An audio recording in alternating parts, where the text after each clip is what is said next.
Hai guys, welcome back to Exxon Course YouTube channel. Nah teman-teman semua, di video ini kita akan belajar bersama-sama tentang konsep dasar dinamika rotasi dan juga momen gaya atau torsi. Sekali lagi, konsep dasar dinamika rotasi dan juga momen gaya atau torsi. Nah tapi sebelumnya teman-teman, aku mau ajak kalian semua jangan lupa buat subscribe YouTube channel ini. Kalian bisa tekan tombol subscribe yang ada di bawah. Dan juga teman-teman, kalian bisa share video ini ke teman-teman kalian yang membutuhkan. Serta kalau misalkan kalian ada yang kurang jelas, kalian bisa langsung aja tulis pertanyaan kalian di kolom komentar. So langsung aja kita ke pembahasan kita hari ini. So teman-teman, dinamika rotasi ini ngomongin tentang apa? Ngomongin tentang benda-benda yang bisa berputar. Oke, jadi benda yang bisa berputar seperti ini ya. Sret. Ini adalah benda yang bisa berputar. Oke. Nah, ada hubungannya dengan gerak melingkar yang sudah kita pelajari di bab-bab sebelumnya. Oke. Kita tahu ya teman-teman ya, kalau komponen linearnya dulu jarak, itu komponen sudutnya adalah theta. Ya kan? Dan hubungannya adalah S sama dengan theta kali R. Benar ya? S ini jarak, theta ini adalah sudut. Kalau kecepatan itu V, komponen sudutnya adalah omega. Ini berlaku V sama dengan omega kali R. Oke. Sama juga kalau percepatan komponen sudutnya adalah alfa, akan berlaku A sama dengan alfa kali R. Oke, cukup jelas ya sampai sini ya. Nah, untuk dinamika rotasi kita ada beberapa variabel baru nih yang nanti akan kita bahas lebih detail lagi nih teman-teman ya. Jadi yang pertama ada yang namanya torsi. Oke, torsi atau momen gaya. Oke, torsi atau momen gaya ini merupakan variabel sudut dari gaya. Jadi komponen linearnya adalah F, komponen sudutnya adalah torsi. Tulisannya kayak gini ya teman-teman ya. Nah, tapi rumusnya agak sedikit berbeda. Kalau torsi, ini rumusnya adalah gini teman-teman. F kali R. Oke, jangan sampai kebalik ya. Nah, lalu juga ada momentum nih teman-teman ya. Linear itu kan momentum. Momentum itu P. Oke, kalau momentum sudut itu simbolnya adalah L besar. Rumusnya ini gini, L sama dengan P kali R. Oke, berikutnya lagi ada namanya momen inersia. Momen inersia simbolnya adalah I. Oke, momen inersia ini asalnya dari massa. Oke, maka I sama dengan M kali R kuadrat. Oke, ini ada beberapa pengecualian ya. I adalah MR kuadrat. Sebenarnya ini bisa diturunkan, tapi aku nggak akan jelasin turunannya biar kalian nggak lebih bingung. Jadi kalian serap aja momen gaya, ini adalah torsi F kali R. P itu adalah momentum, L adalah momentum sudut. Aku tulis di sini momentum sudut. L sama dengan P kali R. Sedangkan M ini massa, I adalah momen inersia. Rumusnya adalah I sama dengan MR kuadrat. Oke, sekarang kita akan bahas secara mendetail tentang momen gaya atau torsi. Nah teman-teman, seperti yang kalian sudah tahu sebelumnya bahwa torsi itu adalah F kali R. F itu apa? F itu gaya, R itu adalah jarak. Oke, nah gaya satuannya pasti adalah Newton, benar ya, ini Newton. Sedangkan R itu adalah jarak, satuannya meter. Sehingga teman-teman, momen gaya satuannya kalian bisa lihat di sini, Newton meter. Nah sekarang R itu jarak apa? Oke, jaraknya ini adalah jarak terhadap pusat. Oke, sekali lagi ya, jarak terhadap pusat. Kalau benda itu berputar, contohnya benda ini, ya kan, dia mau berputar itu harus ada pusatnya. Misal pusatnya yang aku pegang di sini ya teman-teman ya, pusatnya di sini. Oke, aku kasih gaya ke atas, set, ya kan? Ini bendanya berputar. Oke ya, jadi harus ada pusatnya.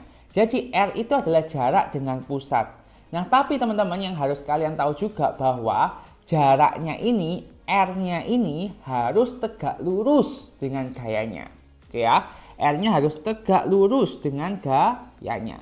Jadi kalau gayanya ke atas, oke, R-nya berarti yang ini, yang tegak lurus. Oke, contoh nih ya teman-teman ya. Ini ada F. F-nya kan ke sini. Oke, pusatnya di sini. Kita mau tahu jarak antara gaya dengan pusatnya ini berapa. Oke, di sini kita lihat F-nya ini nggak tegak lurus kan sama pusatnya, ya kan? Susah untuk cari yang tegak lurus. Maka kita perpanjang dulu F-nya, boleh kita perpanjang. Oke, setelah itu kita bisa cari yang tegak lurus. Nah, ini adalah R-nya. Oke ya. Jadi F dengan R itu harus tegak lurus. Oke. Nah, kalau misalkan kalian tahu arah kecepatan, biasanya arah gaya kan ke kanan, ke kiri, ke atas, ke bawah. Kalau dinamika rotasi ini arahnya bukan ke kanan, ke kiri, atas, bawah, tapi berlawanan jarum jam atau searah jarum jam. Oke ya, berlawanan jarum jam atau searah jarum jam. Nah, biasanya teman-teman kalau searah jarum jam itu tandanya positif. Oke, kalau berlawanan jarum jam itu tandanya negatif. Tapi ini fleksibel ya teman-teman ya. Ada sekolah yang ngajari juga kalau berlawanan itu plus, kalau searah itu min, itu juga boleh.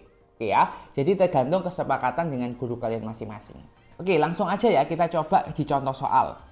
Panjang batang AB adalah 2 meter dan besar gaya F adalah 10 Newton. Tentukan momen gaya terhadap titik A. Nah, ini artinya teman-teman pusatnya adalah titik A dan arah rotasi batang AB. Arah rotasi ini berlawanan atau searah. Oke. Nah, teman-teman kita lihat dulu. A ini adalah pusatnya. F-nya 10 Newton di sini. R-nya mana? Ingat, R harus tegak lurus. Kan bisa lihat ya. Kalau F-nya di sini, pusatnya di sini, R-nya berarti yang ini. Ya kan? Kenapa? Karena ini sudah tegak lurus atau siku-siku. Ya. Jadi R-nya adalah ya panjang AB ini, which is 2 meter. Sehingga kita bisa tahu bahwa torsinya adalah F kali R. F-nya adalah 10 Newton, R-nya adalah 2 meter.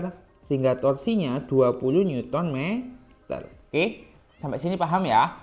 Nah, sekarang teman-teman ditanyakan arah rotasi. Arah rotasi.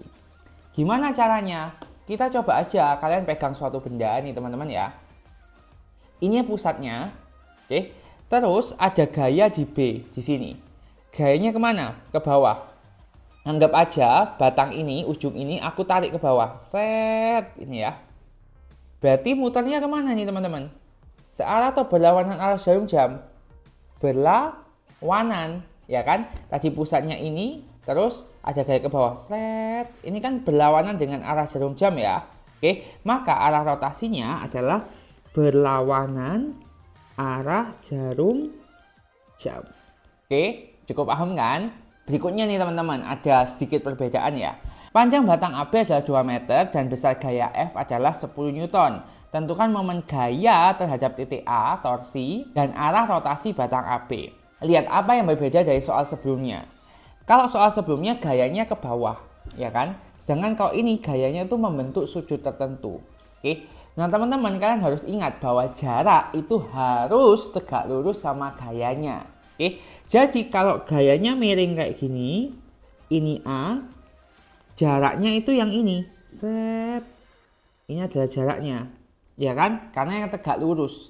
Tapi teman-teman, untuk cari R-nya yang miring ini kan susah. Karena yang diketahui kan panjang AB-nya ini ya teman-teman ya. Berapa ini? 2 meter. Ya kan? Nah, oleh karena itu teman-teman, lebih baik kalau gayanya ada yang miring-miring. Oke, kalian uraikan aja gayanya. Oke, penguraiannya seperti apa? Sama kayak penguraian vektor. Jadi, kalau ada gaya seperti ini, F, ini 30 derajat, maka gaya ini kita bisa uraikan ke komponen X dan komponen Y. Oke, maka ini jadi Fx, ini ada Fy. Sampai sini cukup jelas ya. Nah, kalian juga cari besar gayanya. Ingat, kalau nempel sama sudutnya kita pakai cos. Kalau tidak nempel sama sudutnya kita pakai sin. Oke. Lihat yang Fx nempel sama 30 kan? Jadi Fx-nya adalah F cos 30. F-nya berapa? F-nya adalah 10. Cos 30 berapa? Setengah akar 3, yaitu 5 akar 3 Newton. Kalau Fy, Fy-nya sama dengan 10 kali sin 30. 10 kali setengah yaitu 5 Newton. Oke, jadi teman-teman di sini ada Fx dan ada Fy. Nah, gimana kalau ada Fx dan Fy? Maka kalian harus cari torsinya masing-masing. Untuk tahu ya teman-teman ya, untuk kalian tahu ya teman-teman ya, kalau pusatnya di sini, lalu gayanya itu di sini, ya kan? Istilahnya itu segaris gini ya teman-teman ya, maka torsinya pasti 0. Kenapa? Karena tadi jarak dan juga gaya itu harus tegak lurus. Kalau pusatnya di sini, gayanya di sini, dia kan segaris nih. Pasti torsinya adalah 0. Oke, cukup jelas ya. Jadi untuk yang Fx ini tidak perlu kita cari. Oke, karena dia itu segaris sama pusatnya. Kita cari yang Fy aja. Maka torsi sama dengan Fy kali R. Fy-nya 5 Newton, dapat dari sini. R-nya berapa? Fy-nya ke bawah, ya kan? Fy-nya ini ke bawah. Berarti R-nya yang tegak lurus. Ini adalah R-nya. Benar ya? R-nya berarti adalah panjangnya itu 2 meter. Berarti torsinya 10 Newton meter. Arahnya kemana? Oke, seperti ini. Terus ada Fy ke bawah, pusatnya di sini ya. Set. Dia berlawanan arah jarum jam. Oke, cukup jelas kan? Nah, ini ada contoh soal lagi teman-teman yang sedikit lebih kompleks, ya kan? Jadi di sini gayanya ada banyak, ada F1, F2, F3. Pada sebuah batang yang sangat ringan, bekerja 3 gaya dengan arah besar dan posisi seperti pada gambar. Tentukan besar momen gaya yang menyebabkan batang berotasi dengan pusat rotasi di titik C. Oke, teman-teman aku mau jelasin dulu ya. Di sini kan soalnya itu adalah batang yang sangat ringan. Oke, artinya massa batangnya tidak dianggap. Oke, tapi bisa jadi di soal itu dibilang bahwa massa batangnya 3 kilo, misalnya gitu ya. Jadi kalau misalkan diketahui di soal massa batang 3 kilo, maka teman-teman kalian harus tambah 1 gaya. 1 gaya apa? Tambah 1 gaya berat. Oke, cukup jelas ya. Tambah 1 gaya berat letaknya di tengah-tengah batangnya. Jadi, kalian tambah 1 gaya berat arahnya selalu ke bawah di tengah-tengah batangnya sebesar W-nya. Kalau massanya 3 kilo, W-nya adalah 3 kali 10. 30 Newton. Oke, cukup jelas ya teman-teman ya. Jadi, sekali lagi bahwa kalau misalkan diketahui massa batangnya, maka kalian harus tambahkan 1 lagi gaya, yaitu gaya berat, letaknya di tengah-tengah, oke, sebesar W-nya, oke, dan arahnya selalu ke bawah. Kalau di soal ini, batang yang sangat ringan, artinya massa batangnya tidak dianggap.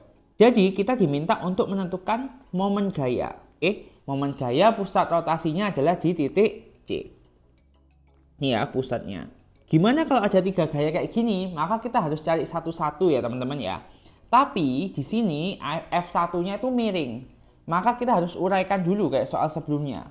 Jadi apa? F1X dan F1Y. Oke. F1Y ini kan tidak nempel sama sudut, berarti F1 sin 30. Kalau F1X, F1 cos 30. Oke. Biar lebih gampang ya teman-teman, aku lebih suka pakai tabel. Jadi kita buat aja teman-teman ya. Jadi ini ada F, ada L, ada torsi. Jadi F-nya ada F1X. Itu adalah F1 cos 30, ya kan? Artinya 10 cos 30 itu berapa? Setengah akar 3, yaitu 5 akar 3. Terus ada F1Y, 10 sin 30, ya kan? Kali setengah, yaitu 5 Newton. Ini kasih Newton juga. Berikutnya ada gaya F2, itu 10 Newton. F3 10 Newton. Oke, sekarang kita cari R-nya masing-masing. F1X itu 5 akar 3 ke sana ya, ke kanan. Oke, dia segaris nih sama pusatnya. Kalau segaris sama pusatnya berarti torsinya pasti 0. Oke, kita anggap R-nya ini 0. Sehingga torsinya pasti 0. F1Y ini, ya kan? Jaraknya dengan pusat berarti yang ini ya teman-teman ya. Set. Ini kan, karena tegak lurus. Berapa itu? 30 cm. 30 cm adalah 0,3 meter. Artinya torsinya F kali R. 5 kali 0,3, 1,5 Newton meter. Oke, cukup jelas ya teman-teman ya. Oke, sebelum kita ke F2, kita harus tentukan dulu teman-teman arahnya.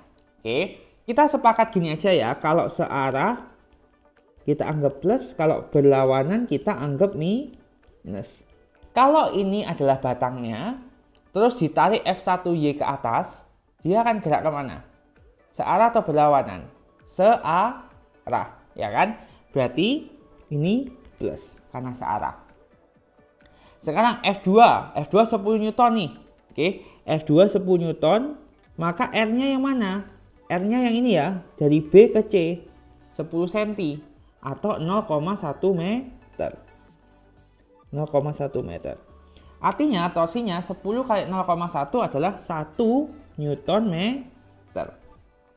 Oke, saya bayangin ya, ini pusatnya di sini di C. Oke, terus F2-nya ke bawah. Set. Nah, ini searah atau berlawanan? Berlawanan, ya kan? Berarti ini adalah minus karena berlawanan. Oke. Nah, F3 10 Newton. Di sini.